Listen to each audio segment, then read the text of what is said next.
Supply and demand are the two fundamental forces that determine the price of almost everything you buy in the economy.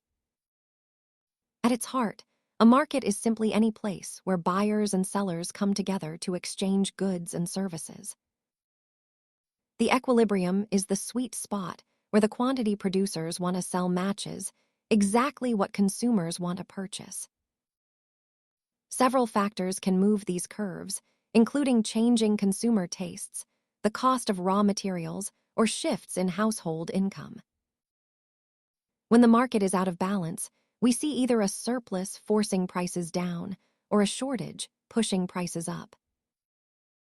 When supply is scarce relative to demand, prices naturally climb higher, signaling producers to create more of that specific good.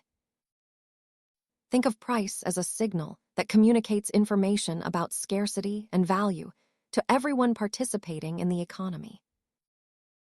By understanding supply and demand, you can better navigate how prices move in your daily life. Thanks for watching.